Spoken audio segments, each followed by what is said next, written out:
நீங்க வச்சிருக்கிற இந்த பணம், ஆஸ்தி, சம்பாத்தியம் ஒரு நாள் உங்களை விட்டு போவதற்கு வாய்ப்பு இருக்கு. ஒரு நாள் உங்களை விட்டு இன்னொருத்தருக்கு போக வாய்ப்பு இருக்கு. ஒரு சாதாரணமா சொல்லுவாங்க, ஆபிரகாமின் ஆசீர்வாதம் எல்லாமே நமக்கு உண்டு. ஆபிரகாம் செல்வ சீமானா இருந்தார், நமக்கு எல்லா ஆசீர்வாதமும் இருக்கு, ஆபிரகாமின் ஆசீர்வாதம் நமக்கு கொடுத்துட்டாங்க அப்படின்னு சொல்லி வசனத்தில் சொல்றாங்க. கலாத்தியர்ல தான் அந்த வசனம் இருக்கு. நீங்க வாசிக்கும் போது ஆபிரகாமின் ஆசீர்வாதம் கிறிஸ்து இயேசு கிறிஸ்துவின் வழியாக புறஜாதியாருக்கு வரும்படி இப்படி ஆயிற்று அப்படின்னு இருக்கு. எதை பத்தி அங்க சொல்றாரு? உலக ஆசீர்வாதமா அப்படின்னு நீங்க பாருங்க. ஆபிரகாம் செல்வச்சீமானா இருந்தார், எந்த மாற்று கருத்தும் இல்லை. அவருடைய ஆஸ்தியை பூமி தாங்கக்கூடாததாக இருந்தது. அடுத்து வசனம் சொல்லுது, ஆபிரகாம் தனக்கு உண்டான எல்லாவற்றையும் யாருக்கு கொடுத்தான்? ஈசாக்கு கொடுத்தான். சரி, கரெக்ட். அப்ப ஆபிரகாம் எல்லாத்தையும் யார்கிட்ட கொடுத்துட்டாரு? ஈசாக்கு கொடுத்துட்டாரு. இப்ப ஈசாக்கு என்னவா இருக்கணும்? நியாயமா ஈசாக்கு என்னவா இருக்கணும்? பெரிய கோடீஸ்வரன் தானே இருக்கணும். ஏன்னா அவங்க அப்பா எல்லாத்தையும் என்ன பண்ணிட்டாரு? கொடுத்துட்டு போயிட்டார்ல. வாசிங்களேன், ஆதியாகமத்தின் புஸ்தகம் 26ஆம் அதிகாரம். ஆதியாகமத்தின் புஸ்தகம்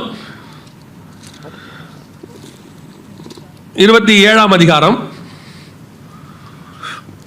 மன்னிக்கணும், 26ஆம் அதிகாரம் 12-13 வாசிங்க. ஈசாக்கு அந்த தேசத்தில் விதைத்தான். கர்த்தர் அவனை ஆசீர்வதித்ததினால் அந்த வருஷத்தில் 100 மடங்கு பலன் அடைந்தான்.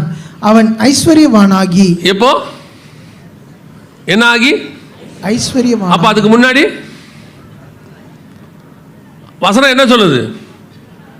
அவன் ஐஸ்வர்யவனாகி, அடுத்து வர வர விருத்தி அடைந்து மகா பெரியவனானான். இப்பதான் அவன் ஆகிறானே. அப்ப அவங்க அப்பா என்ன கொடுத்தாரு, அவனுக்கு என்ன ஆச்சு? அதுக்கப்புறம் வாசிச்சு பாருங்க பின்னாடி. அப்புறமா போயிட்டு அவங்க அப்பா கொடுத்த ஊற்றையெல்லாம் தூத்து போட்டாங்க.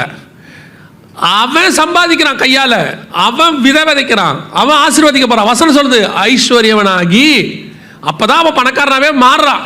சரி, ஈசாக்கு இப்ப பணக்காரன் ஆயிட்டாரு, நிறைய பரிவாரம் சொத்து வந்துருச்சு. இப்ப அடுத்தது யாருக்கு போகணும்? யாக்கோபுக்கு போகணும். யாக்கோபு எங்க போயிட்டாரு? லாபான் வீட்டுக்கு போயிட்டாரு. அவர் சொல்றாரு, நான் கோலும் கையுமாய் போனேன், கர்த்தர் 2 பெரும் பரிவாரங்களோட திரும்பி வர பண்ணினார். அப்போ ஈசாக்கோடைய சொத்து யாருக்கு வரல? யாக்கோபுக்கு வரல. சரி, யாக்கோபுடைய ஆசீர்வாதம் யாருக்கு போனோம்?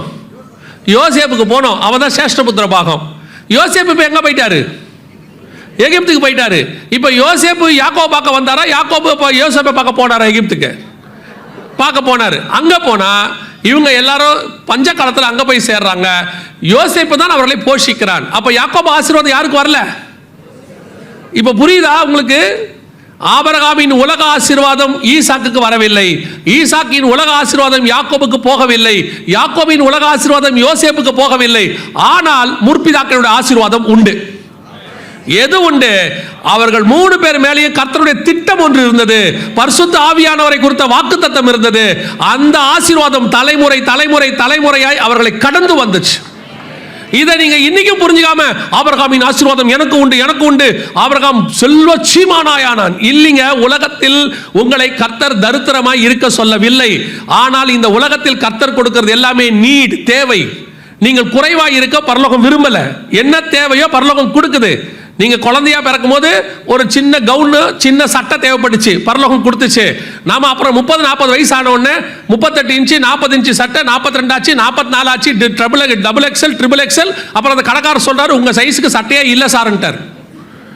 இப்ப போய் இன்னொரு கடையை தேடி அந்த சட்டையும் கிடைக்கிறாரு, அதையும் கர்த்தர் கொடுக்கிறாரு தானே. குழந்தையா இருக்கும்போது கவுன் கொடுத்த ஆண்டவர், இவ்வளவுதான்ப்பா உன் சைஸ், பரலோகம் இவ்வளவுதான் கொடுத்துருக்கு, இதை வச்சு அட்ஜஸ்ட் பண்ணி இதுக்குள்ளேயே வாழ்ந்து கொண்டு கவுனோட விட்டுட்டாரா? வளர வளர என்ன தேவையோ அதை பரலோகம் கொடுக்க வல்லமை உள்ளதா இருந்துச்சு, இன்னும் இருக்கும், முடிவு பரியந்தம் நடத்தும். பரலோகம் உங்களை தரித்திரா இருக்க சொல்லவில்லை. What ever you need the heaven will give. உங்களுக்கு பரலோகம் கொடுக்கும். ஆனால் ஆசீர்வாதம் அதல்ல.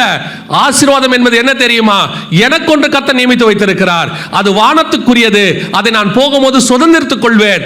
அதற்காகத்தான் நான் இங்கே காத்திருக்கிறேன்.